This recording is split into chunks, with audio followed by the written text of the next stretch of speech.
Assalamualaikum warahmatullahi wabarakatuh. Rahayu Sagung Dumadi. Kembali lagi di channel Babat Nusantara. Pada kesempatan kali ini akan menceritakan memori Kerajaan Majapahit.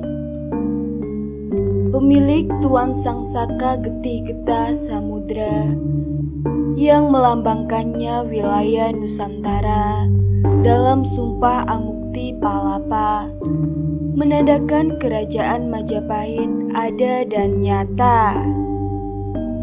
Keberadaan Kerajaan Majapahit menjadi sebuah mata saksi sejarah dalam menjadikannya identitas kerajaan terakhir yang menganut agama Hindu Buddha di Indonesia.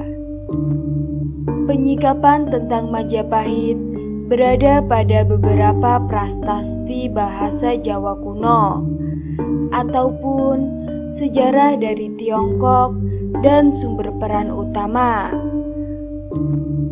Penyikapan ini berasal dari para raton dan Nagarakertagama. Kerajaan Majapahit terbangun dan berdiri pada hari penobatan Raden Wijaya sebagai raja yang memerintah pada mulai 10 November 1293 dan masa kala 1293 sampai 1309 Masehi. Kondisi sosial dan politik Kerajaan Majapahit digambarkan dengan pemberontakan, puncak kejayaan, pengkhianatan, dan titik pelemahan.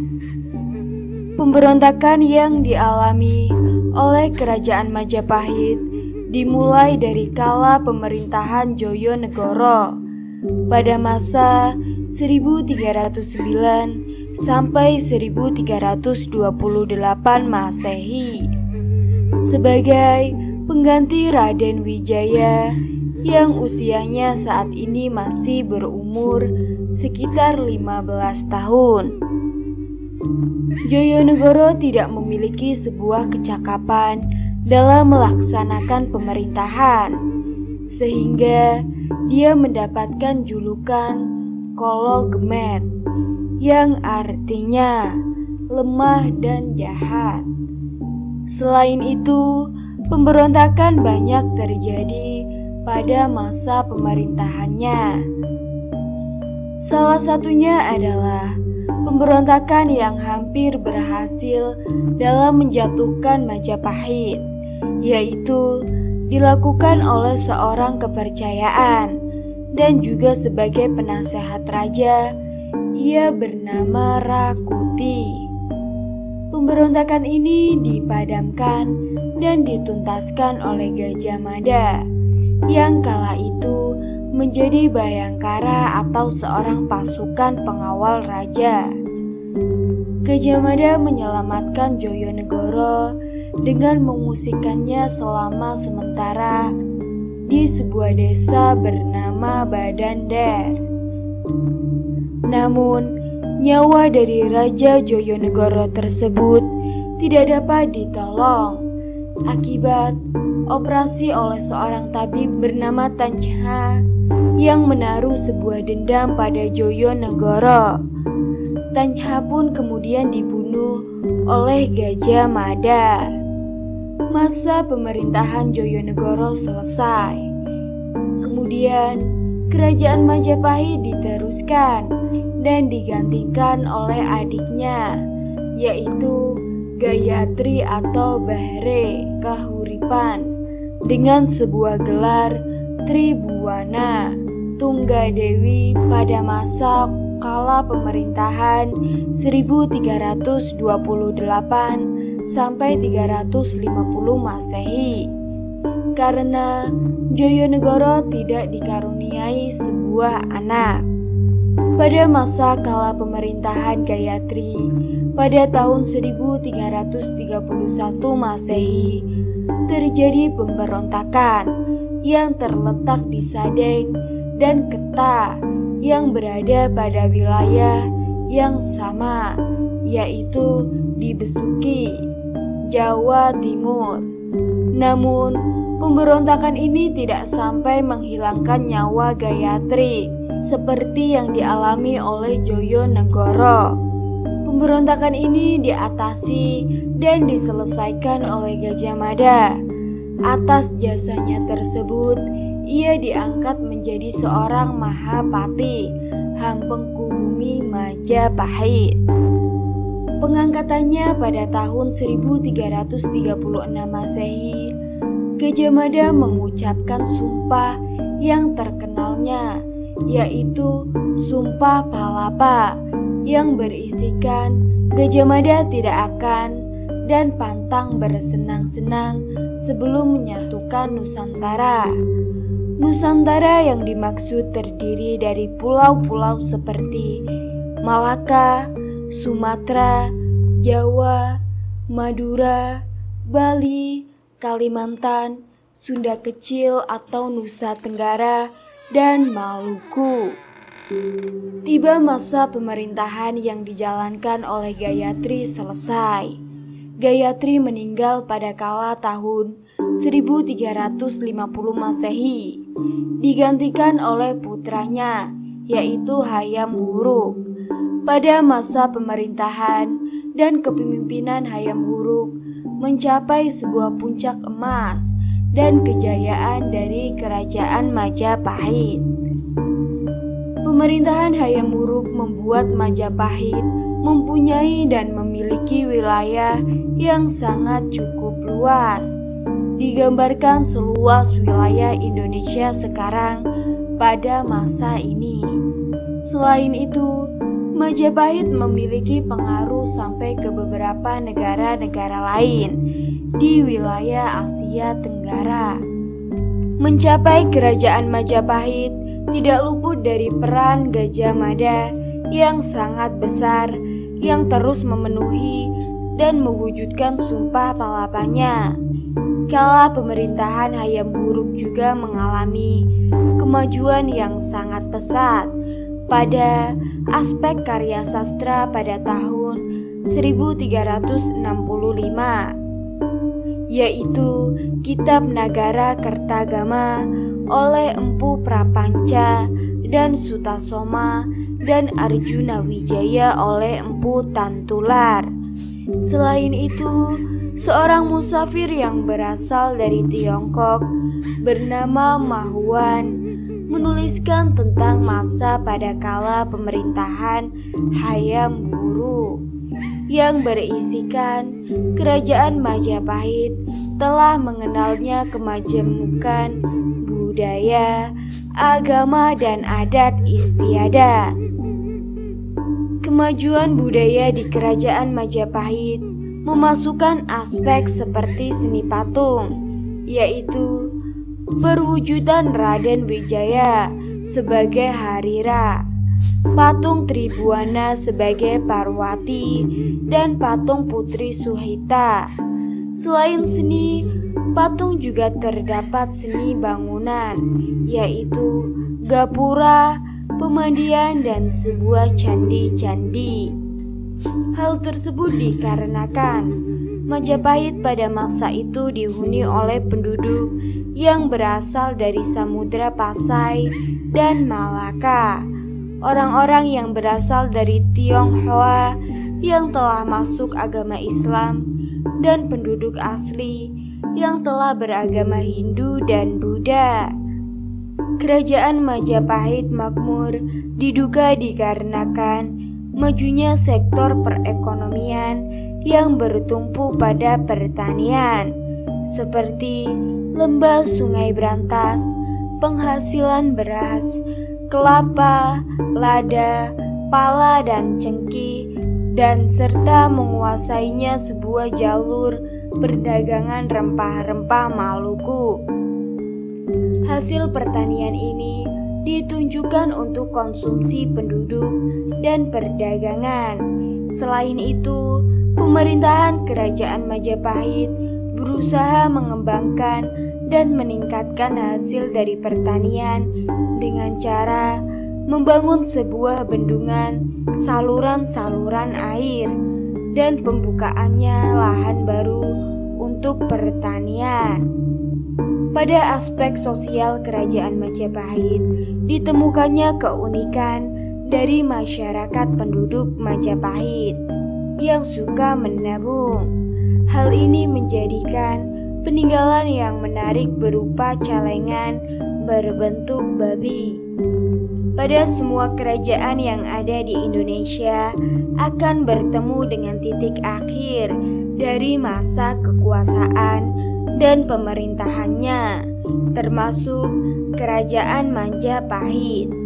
Penyatuan Nusantara oleh Gajah Mada berakhir pada masa 1357 Masehi dalam sebuah peperangan yang disebut dengan Perang Bubat. Perang Bubat terjadi antara Kerajaan Pajajaran Sunda dengan Kerajaan Majapahit yang dilatar belakangi oleh Raja Majapahit, yaitu Hayam Wuruk, yang berniat untuk menjadikan putri Raja Pajajaran Sri Baduga Maharaja, yaitu Dia Pitaloka Citra Resmi atau Citra Rasmi, sebagai pendamping hidup Hayam Wuruk. Kala masa tahun 1357, rombongan Raja Pajajaran disertai keluarga dan pengawal menuju ke Majapahit untuk mengantarkan sang putri Dia Pitaloka.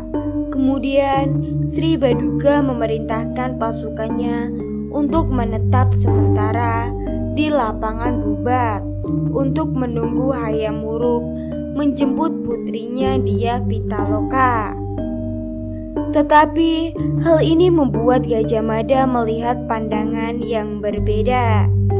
Ia melihat peminangan oleh Hayam Wuruk dengan anak putri Sri Baduga, yaitu Dia Pitaloka, sebagai sebuah peluang untuk menaklukkan kerajaan Sunda. Lalu Gajah Mada melarang Hayam Wuruk untuk menjemput Dia Pitaloka dan menginginkan Sri Baduga sendirilah yang datang sebagai tanda penaklukan. Hal ini membuat Sri Baduga menolaknya secara mentah-mentah dan murka. Kemudian terjadilah perang yang tidak terelakkan. Namun, walaupun pada akhirnya Sri Baduga dan seluruh anggota pasukan terbunuh, Dia Pitaloka melakukan bela pati atau bunuh diri sebagai pembela kehormatan bagi kerajaan Pajajaran. Lalu, kala tahun 1364, Gajah Mada meninggal dunia. Selama 3 tahun setelah Gajah Mada meninggal, jabatan Mahapati Mangkubumi dibiarkan kosong, dan pada tahun 1367 diangkatlah Gajah Enggon sebagai penggantinya. Tetapi penggantinya tidak segigih Gajah Mada yang ingin menyatukan Nusantara. Kerajaan Majapahit sudah berjalan menuju pengakhiran kekuasaan dengan wafatnya Hayam Wuruk pada tahun 1389. Kekuasaan Majapahit melemah yang diakibatkan oleh faktor konflik perebutan takhta. Hal ini bisa dilihat dari pengganti Hayam Wuruk, yaitu putrinya bernama Kusuma Wardani yang menikah dengan sepupunya sendiri, yaitu Pangeran Wikramawardhana. Kemudian seorang putra dari selisirnya, Hayam Wuruk bernama Wirabumi, juga menuntut hak atas takhta. Perang saudara tersebut melemahkan kembali kekuasaan Majapahit atas daerah-daerah yang ditaklukkannya. dengan cara melepaskan diri. Lalu Wikramawardhana meninggal pada tahun 1429 dan mengangkat Dewi Suhita, anak dari Bre Wirabumi, menjadi raja untuk mengobati rasa kekecewaan Bre Wirabumi yang dahulu tidak bisa menjadi raja di Majapahit. Kemudian Suhita meninggal pada tahun 1444 dan digantikan dengan Dyah Kertawijaya. Selanjutnya, kerajaan Majapahit masih akan terus berganti raja tanpa ada seorang pun yang mampu mengembalikan zaman puncak emas dan kejayaan Majapahit seperti pada kekuasaan dan pemerintahan Hayam Wuruk dan Gajah Mada. Tiba masa kerajaan Majapahit menemui akhir pemerintahan dan kekuasaannya pada tahun 1456 diperintahkan dan dipimpin oleh Bre Wengker, dan kemudian pemerintahan Bre Rahawijaya. Majapahit dikuasai dan ditaklukkan oleh Demak, yaitu kerajaan pertama yang menganut agama Islam di Indonesia, yang muncul dan berdiri pada tahun 1522. Akhir dari kekuasaan dan pemerintahan kerajaan Majapahit berakhir, tetapi tidak dengan sejarahnya. Kerajaan Majapahit memiliki sejarah dan sebuah peninggalan yang diberi untuk masa zaman yang akan datang. Sejarah dan peninggalan tersebut bisa kita ketahui dari adanya Candi Bajang Ratu, Candi Tikus, Candi Pari, Candi Penataran, Candi Brahu, Candi Wirangin Lawang, Candi Suku, Prastasti Sukamerta, Prastasti Kudadu, Prastasti Waringin Pitu, Kitab Usan Jawa, Kitab Ronggolawe, dan Kitab Sundayana. Selain sejarah dan peninggalan dari kerajaan Majapahit, kita juga mendapatkan sebuah pesan moral dan hal positif sebagai generasi yang akan memimpin negara Indonesia ini. Pesan moral dari hal tersebut adalah kita bisa mencontoh keambisiusan dan kegigihan dari Gajah Mada yang ingin mempersatukan Nusantara. Hal ini bisa kita realisasikan untuk menyatukan Indonesia menjadi negara yang berkembang. Karena dengan kita bersatu, negara Indonesia akan damai dan maju.